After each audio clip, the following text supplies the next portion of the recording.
Welcome back to mister mathematics. तो आज के सेशन में हम लोग स्टार्ट करने वाले हैं न्यू चैप्टर जिसका नाम है मेंसुरेशन। मेंसुरेशन ये जो चैप्टर है बहुत ही अच्छा चैप्टर है और अच्छा वेटेज भी रखता है। ये बोर्ड एग्जाम में इसमें कम से कम 10 मार्क्स के क्वेश्चन आते हैं। तो सिमिलरिटी के 10 मार्क्स के आते हैं, सर्कल के 12 मार्क्स के क्वेश्चंस आते हैं एंड मेंसुरेशन के भी 10 मार्क्स के करीब क्वेश्चंस आते हैं। तो कर ये तो ये बहुत इजी, बाकी जो चैप्टर्स है ना उनसे बहुत इजी है। क्यों? क्योंकि ये जो पूरा चैप्टर है ना गाइस, ये सिर्फ फॉर्मूले के ऊपर डिपेंड है। ये अगर आपको फॉर्मूला आएगा तो आप क्वेश्चन को इजीली सॉल्व कर सकते हो। बाकी सिंपल कैलकुलेशन वगैरह है। अब यहाँ पे क्या क्या चीजें आपको सीखनी है वो मैं आपको यहाँ पे बता रहा हूँ। सबसे पहले यहाँ पे तो आपके टेक्स्ट बुक में भी आप देख पा रहे होंगे, यहाँ पे जो फॉर्मूले वगैरह तो गिवन है, फिर भी यहाँ पे क्या एक बार मैं आपको रिपीट यहाँ पे बताता हूँ। पहला यहाँ पे क्या है, क्यूबॉइड शेप। क्यूबॉइड शेप मतलब क्या, देखो हमारे घर में कई सारे पार्सल आते हैं। देखो मेरे पास है कि यहाँ पे एक टेक्स्ट बुक भी है।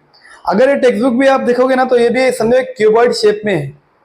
क्यूबॉइड शेप में मतलब क्या हो गया, ये यहाँ से लेके पूरा ये जो दिख रहा है ये लेंथ हो गया, ये जो दिख रहा है ये हाइट हो गई, और ये इधर से लेके इधर तक जो हो गया ये क्या हो गया, ये ब्रेथ।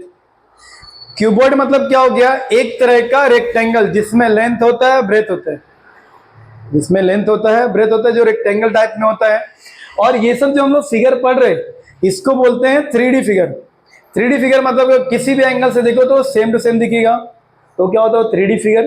ओके, अगर इधर से देखा तो भी रेक्टेंगल, इधर से देखा तो भी रेक्टेंगल, इधर देखा तो भी रेक्टेंगल। तो इन सबसे जो बनता है क्या होता है वो क्यूबॉइड। क्यूबॉइड में आपको ये ध्यान रखना है, इसमें लेंथ होता है ब्रेथ और हाइट होती है। ओके, अब देखो यहाँ पे ना हमें तीन चीजें पढ़नी है, तीन तीन फॉर्मूले। पहला curve surface area, total surface area and volume, ये हमको यहाँ पे पढ़ना है। अब कर्व सरफेस एरिया मतलब क्या, वो सरफेस जो तुम विजिबल है, जिसे तुम देख पा रहे हो। अगर तो ऐसे खड़े हो गए तो वो तो टोटल कितना अलग बात है वो, लेकिन जो तुम सामने से देख पा रहे हो वो क्या होता है, कर्व सरफेस एरिया। तो क्यूबॉइड या कर्व सरफेस एरिया क्या होता है, 2 इंटू हाइट ब्रैकेट में L प्लस बी, L मतलब लेंथ, B मतलब breadth. Okay, total surface area 2 into LB plus BH plus LH, ये होता है। Volume of cuboid L into B into H, ये हो गया। Length into breadth into height, ये आपको याद करनी है सारी चीजें। अब देखो आपके टेक्स्ट बुक में ना ये इसके लिए और इसके लिए ना लेटरल सरफेस लिखा हुआ है, तो अगर आप लेटरल लिखो या कर्व लिखो कोई रॉन्ग नहीं है, चलेगा वो। ओके, अब इसके बाद में देखो क्यूब। क्यूब मतलब क्या होता है, स्क्वायर आपको पता है, जिसके ऑल साइड्स क्या होते हैं, इक्वल होते हैं। तो यहाँ पे जो स्ट्रक्चर है ये कौन से शेप में है, ये क्यूब शेप में। मतलब जो ऑल साइड से अगर आप देखोगे पार्सल को तो कैसे दिखेगा, वो इक्वल साइज में दिखेगा, किसी से छोटा बड़ा नहीं दिखेगा। उसकी हाइट भी सेम है, लेंथ भी सेम है, ब्रेथ भी सेम है, तो क्या होगा वो क्यूब। क्यूब का जो कर्व CSA मतलब curve surface area 4L square, total surface area 6L square and volume क्या होगा, L क्यूब। वॉल्यूम क्या होगा गाइस यहाँ पे, L क्यूब। समझ में आया सभी को ये?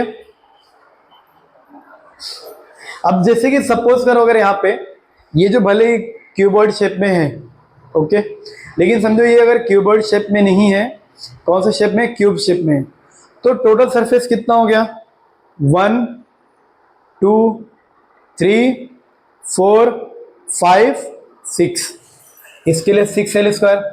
अब कर्व सरफेस मतलब 4 कैसा, सपोज करो कि अगर ये आपको ना ऐसे जमीन पे रखा हुआ है, ठीक है, ऐसे टच कर मैंने रख दिया, अभी कितना विजुअल कर सकते हो, 1 2 3 4, तो इसलिए 4L स्क्वायर।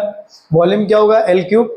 अब देखो इसके बाद में यहाँ पे क्या होगा, यहाँ पे कर्व सरफेस एरिया 2 पाई RH, टोटल सरफेस का होता है 2 पाई R प्लस में H। ओके, एंड वॉल्यूम इसका क्या हो जाएगा यहाँ पे, पाई R स्क्वायर H, क्या होता है ये, पाई R स्क्वायर H। अब देखो सिलेंडर के लिए ना फॉर्मूला को याद करने एकदम इजी तरीका ये है कि उसमें रेडियस और हाइट सिर्फ होती है। अब सिलेंडर मतलब क्या, देखो जैसे ये मेरे हाथ में मार्कर है ये, तो ये भी किस शेप में, अगर मैं यहाँ से लेके ये पूरा देखूं मैं, तो ये भी सिलेंड्रिकल शेप में है, जिसका जो एक पाइप की तरह होता है। कौन से शेप में होता है, एक पाइप की तरह। आपके घर में बाटला आता है, सिलेंडर बाटला, वो भी वही हो गया, सिलेंडर शेप में हो गया।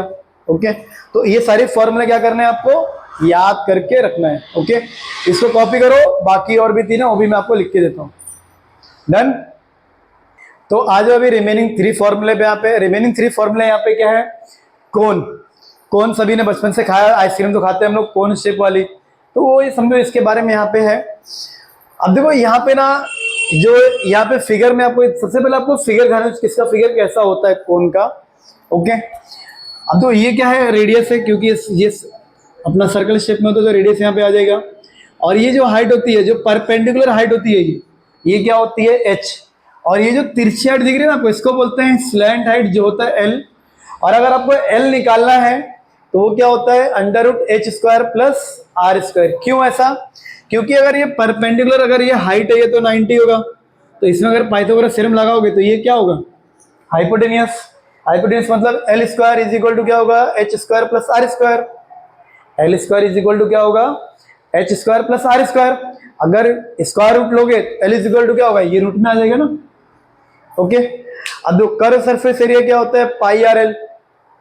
अब सपोज करो यहाँ पे आपको ना l की वैल्यू नहीं गिवन है, और आपसे अगर यहाँ पे बोल रहा है कि आपको यहाँ पे ना कर्व सरफेस एरिया निकालना है, लेकिन आपको यहाँ पे परपेंडिकुलर हाइट गिवन है, तो क्या करोगे फिर, स्लैंट हाइट पहले निकालोगे, देन फॉर्मूला आपको यूज करना है। ओके, ये समझ में आया। अब जो TSA मतलब total surface area, pi R plus में एल। ओके, वॉल्यूम क्या है, 1/3 पाई r² h, ये हो गया वॉल्यूम। अब देखो यहाँ पे ना ये जो 3 फॉर्मूले हैं ना, ये तीनों देखो ना कुछ मैचिंग लग रहे हैं। किसके साथ में, सिलेंडर के साथ में। सिलेंडर क्या होता है, 2 पाई RH, तो यहाँ पे तो 2 नहीं है, वाली नहीं, पाई आर एल है। पाई आर h के साथ में क्या था वहां पे, r प्लस एच, यहाँ पे क्या है, r प्लस एल। अब लेकिन जो वॉल्यूम है ना, वॉल्यूम सेम है। सिलेंडर का वॉल्यूम क्या है, पाई r² h। कोन का वॉल्यूम क्या है, 1/3 पाई r² h, सेम है। अब तो यहाँ पे जो 5th फिगर है, ये है स्फीयर। स्फीयर मतलब एक बॉल, सभी लोग क्रिकेट खेलते हैं, बॉल सभी ने देखा होगा, तो बॉल शेप जो होता है उसको बोलते हैं स्फीयर। या जो बलून वगैरह होता है वो भी कौन से शेप में होता है, मोस्टली स्फीयर शेप में होता है। ओके, तो स्फीयर शेप में ना कर्व सरफेस नहीं होता। क्यों, क्योंकि आप उसको किसी भी एंगल से आप उसको देखोगे तो वो एक जैसे दिखेगा वो, इसके लिए उसमें कर्व सरफेस नहीं, ओनली टोटल सरफेस या सरफेस एरिया होता है। क्या होता है वो, 4 पाई r²। और अगर वॉल्यूम निकालना है तो 4/3 पाई r³। अब इसमें देखो 4 पाई r सिर्फ क्यों, क्योंकि ये क्या है, सर्कल शेप में रहता है ना बॉल, तो इसमें सिर्फ रेडियस होगा, इसके लिए एरिया है तो r², वॉल्यूम है तो r³। इस तरीके से आप याद कर सकते हो। हेमिस्फीयर है क्या है, इसमें दिखेगा ना अपने ऊपर का हिस्सा, तो ये क्या हो जाएगा, कर्व सरफेस क्या होगा इसका, 2 पाई r²। टोटल सरफेस क्या होगा, 3 पाई r²। वॉल्यूम क्या होगा, 2/3 पाई r³। समझ में आए, तो इसको कॉपी करो, फिर हम लोग क्वेश्चन को सॉल्व करते हैं। ओके, सिर्फ आपको फॉर्मूले याद करके रखना है बस। बाकी और अगर 2-3 समझो स्ट्रक्चर या कोन, सिलेंडर, स्फीयर, हेमिस्फीयर, अगर सब ज्वाइन करके भी अगर आ गया ना, तो भी क्वेश्चन को कैसे सॉल्व करते हैं वो भी मैं आपको बताऊंगा। ओके, कॉपी करो उसको, फिर हम लोग क्वेश्चन सॉल्व करते हैं। डन। हम लोग आ चुके हैं अभी एक्सरसाइज 7.1 पे। तो यहाँ पे क्वेश्चन नंबर 1 कुछ इस तरीके से गिवन है, find the volume of cone if the radius of its base is 1.5 centimetre and it's perpendicular height is 5 centimetre. Okay, तो सबसे पहले करना क्या है, अगर आपको इस तरीके क्वेश्चन अगर बोर्ड एग्जाम में आता है तो सबसे पहले आप गिवन लिखो, और जिस पैटर्न में मैं बता रहा हूँ उसी तरीके से सॉल्व करना आपको। तो सबसे पहले यहाँ पे गिवन लिखो। गिवन में क्या है, आपको रेडियस गिवन है, रेडियस मतलब r इज इक्वल टू कितना है, 1.5 सेंटीमीटर। परपेंडिकुलर हाइट मतलब h हो गया, स्लैंट हाइट मतलब l होता है, 5 सेंटीमीटर हो गया यहाँ पे ये हाइट। क्या पूछा है, volume of cone. Volume of cone is equal to question mark, ये आपको इस तरीके से लिख देना है। ओके, इसके बाद में आपको यहां पे लिखना है वी हैव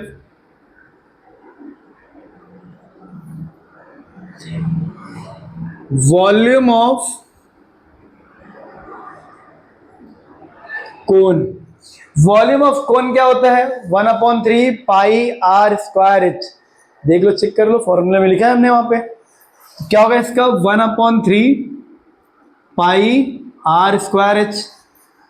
ओके, अब देखो यहां पे ना पाई की अगर वैल्यूज गिवन है तो ठीक है, अगर पाई की वैल्यूज गिवन नहीं है तो पाई की वैल्यूज को क्या लेंगे वो भी मैं आपको बताता हूं कैसे लेना है। 1/3, अब देखो पाई की वैल्यू, इसमें से कोई भी नंबर, क्या पाई की वैल्यू दो वैल्यू होती है, एक होती है 3.14 और एक 22/7। तो इसमें से कोई भी वैल्यू 7 से डिवाइड हो रहा है क्या? नहीं हो रहा है, तो मतलब कौन सा लेना है? 3.14। अगर कोई भी आपको गिवन में अगर कोई भी आपकी एक वैल्यू भी अगर 7 से डिवाइड हो रही है तो मोस्ट ऑफ द टाइम पे आपको क्या लेना है? 22/7। नहीं डिवाइड हो रहा है तो 3.14। ओके, तो यहां पे क्या ले लिया? 3.14 इंटू आर, आर कितना? 1.5, तो 1.5 किसका है ना, तो 1.5 इंटू 1.5 इस तरीके से लिखो, इंटू एच, एच मतलब 5। चलो ये यहां पे लिख दिया। ओके, ये हो गया। अब यहां पे मेन आता है कैलकुलेशन पे। मेन यहां पे लोग कहां फंसते हैं? कैलकुलेशन पे। तो वो भी देखो कैसे यहां पे बता रहा हूं मैं, सभी लोग ध्यान दो। ये 3 से ना ये कैंसिल नहीं होगा, ये नहीं तो ये इसमें से एक हो सकता है। तो 3 से अगर कैंसिल करोगे तो 3 5 15 होगा, एक के बाद डेसिमल मतलब 0.05। तो कितना आ गया? 3.14 0.5 इंटू 1.5 इंटू 5, ये आ रहा है ना? ठीक है, अब करना क्या है? वो मल्टीप्लाई ऐसे करना चाहिए कि मल्टीप्लाई करने पे ना जो यूनिट डिजिट हो या टेंस हो या 100 डिजिट जो भी हमारा होता है उसको ट्राई करो जीरो बनाओ। इससे क्या होगा? तुम्हारा डिजिट बाद में मल्टीप्लाई करने के लिए कम हो जाएगा। तो मैं ना ये 5 का मल्टीप्लाई अगर इसमें करता हूं और इसका मल्टीप्लाई इसमें करता हूं, ठीक है, 5 4 जा 20, 5 4 जा कितना होगा? 20, 0, 5 1 जा 5 और 2 7, 5 3 जा 15, तो कितना दोगे डेसिमल? तो 15.7। तो इसका मल्टीप्लाई कितना हो गया? 15.7, जीरो हट गया ना, इंटू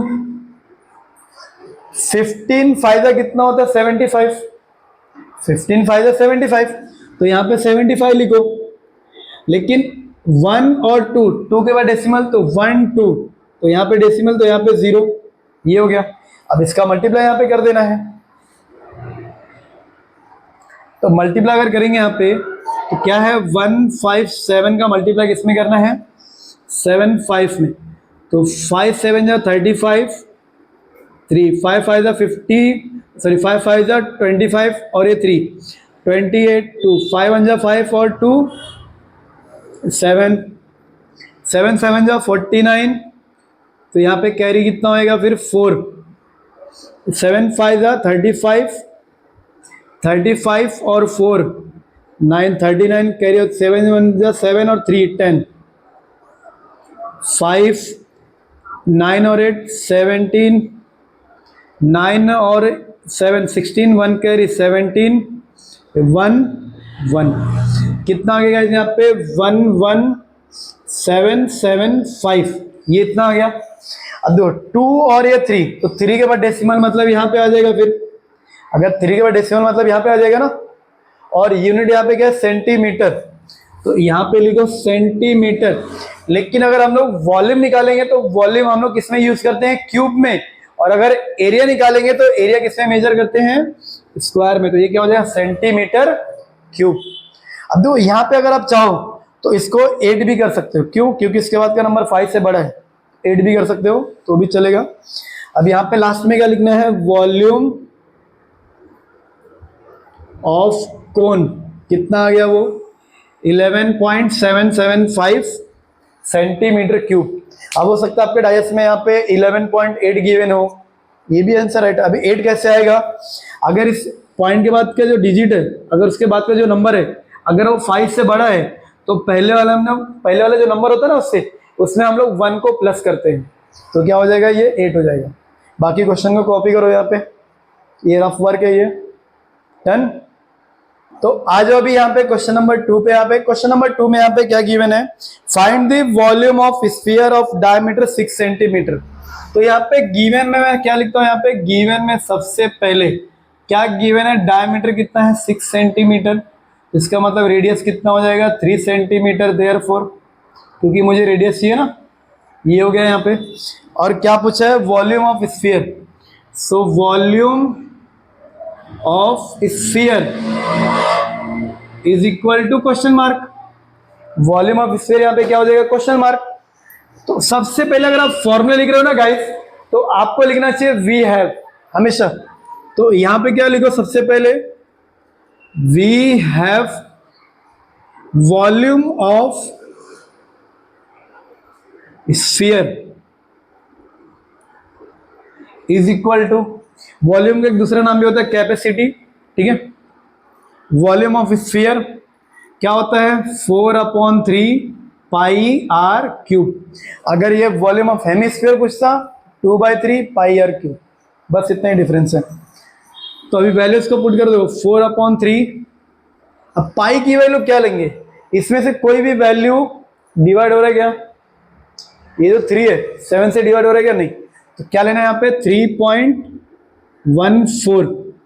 ओके, अब आर क्या है 3, तो 3 का क्यूब है ना, तो 3 टाइम लिखो, 3 × 3 × 3 इस तरीके से लिखो, या तो एक बार 3 लिखो और 9 का 9 लिख दो यहाँ पे तो भी चलेगा।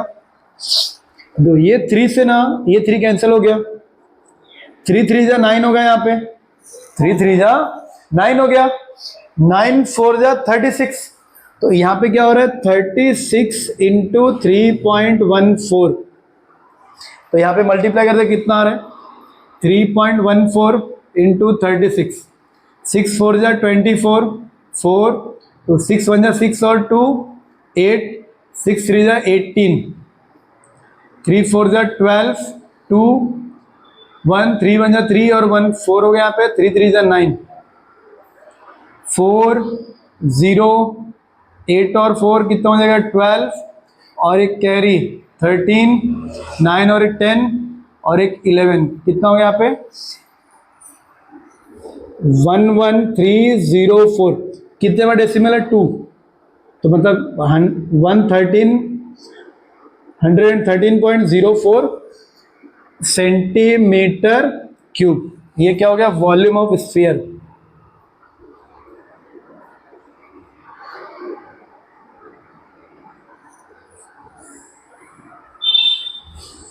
ओके, कॉपी करो इसको, डन।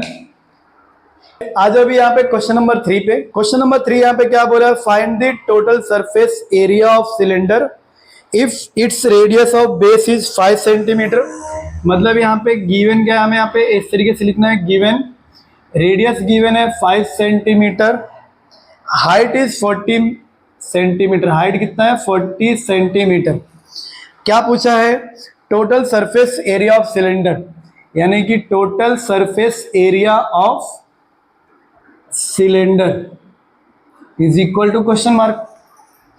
बस सबसे पहले अगर आप गिवन लिखोगे ना और अगर आपको फॉर्मूला याद है तो क्वेश्चन आप इजी तरीके से सॉल्व कर सकते हो। ओके, तो यहां पे क्या होगा, सबसे पहले यहां पे क्या लिखना है, we have total surface area of cylinder is equal to क्या होता है 2 pi R R plus H, क्या होता है 2 pi R R plus H, तो उसको यहाँ पे लिख दिया। देन इसके बाद में क्या होगा यहाँ पे 2, अच्छा इसमें से कोई भी वैल्यू डिवाइड हो रहा है क्या अपना 7 से, नहीं, तो पाई की वैल्यू क्या लेंगे अगेन यहाँ पे 3.14, आर आर कितना है यहाँ पे 5, ब्रैकेट आर मतलब कितना हो गया 5, एच मतलब 40। ओके, अब दो 2 5 10 और 10 का मल्टीप्लाई इसमें करोगे तो जो डेसिमल है एक शिफ्ट हो जाएगा, तो कितना हो जाएगा 31.4। ओके, इनटू ये कितना हो गया 45, अब मल्टीप्लाई करो इसका 45 का इसमें, यहाँ पे हो गया फिर हमारा काम 3.14 इंटू 45, 4 5 जा 20, 2 5 1 जा 5, 7 5 3 जा 15, 4 4 जा 16, 4 1 जा 4 और 1 5, 4 3 जा 12, 0 3141 कितना है यहाँ पे 14130। डेसिमल कितने के बाद है 1, तो 1 के बाद डेसिमल लगाया तो 0 हट गया यहाँ से। अब क्या है ये सरफेस एरिया, किसमें है वो सेंटीमीटर स्क्वायर। तो यहाँ पे लास्ट में क्या लिखेंगे TSA ऑफ सिलेंडर कितना है 1413 सेंटीमीटर स्क्वायर। ओके, कॉपी करो इसको, डन। तो यहाँ पे क्वेश्चन नंबर 4 यहाँ पे क्या गिवन है, the total surface, find the total surface area of sphere of radius 7 centimetre. तो यहाँ पे रेडियस गिवन है, कितना है वो 7 सेंटीमीटर। क्या फाइंड करना है, surface area of sphere is equal to question mark.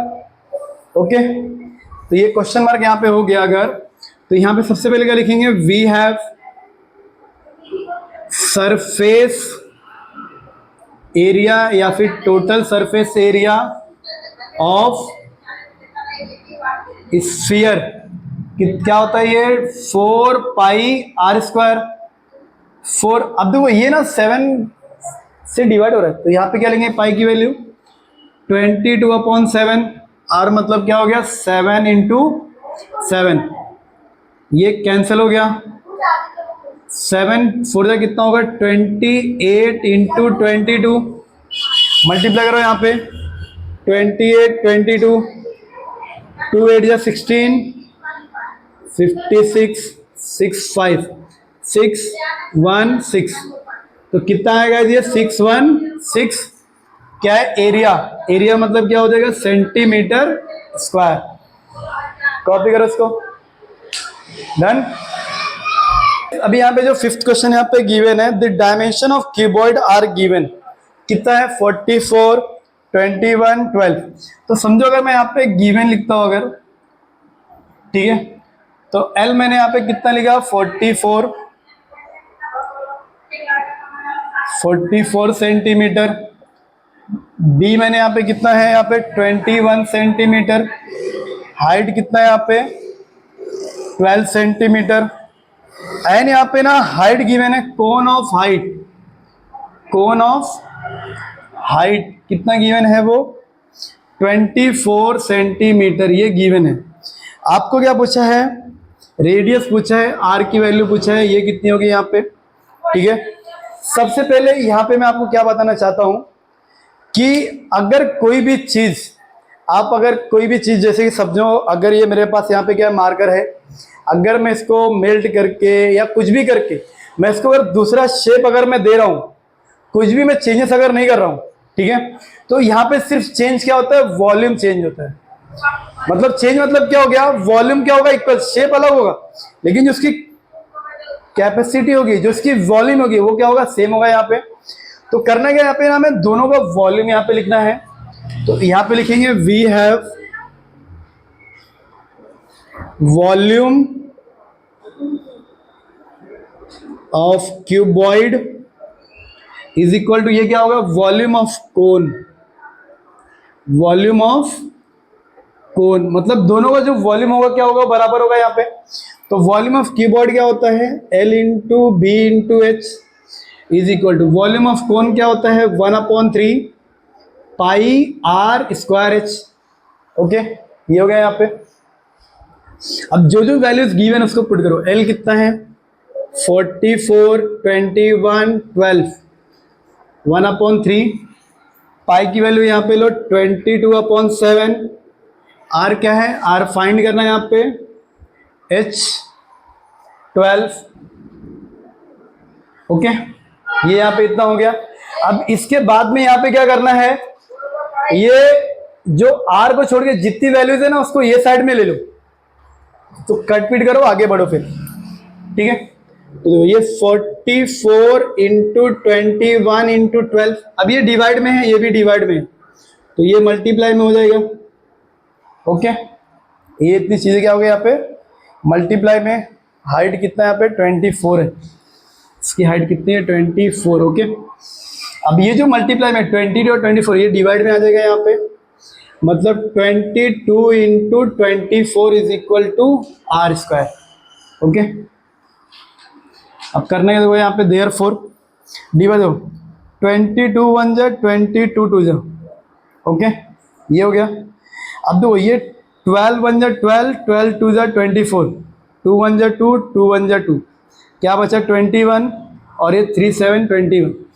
So 21 into 21 is equal to R square यहाँ पे हो जाएगा। क्या निकलना है आर, तो ये रूट में ले लो इसको 21 21।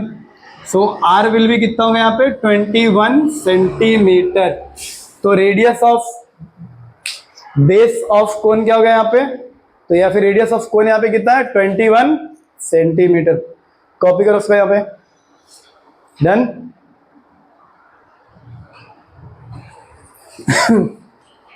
तो गाइस इसी के साथ हम लोग हमारे सेशन को यहाँ पे एंड करते हैं। मिलते हैं क्वेश्चन नंबर 6 ऑनवर्ड। जो आगे के सारे क्वेश्चन हैं, क्वेश्चन नंबर 11 12 तक जो भी है, उसको हम लोग नेक्स्ट पार्ट्स में कवर करेंगे। इसी के साथ bye bye, thank you so much.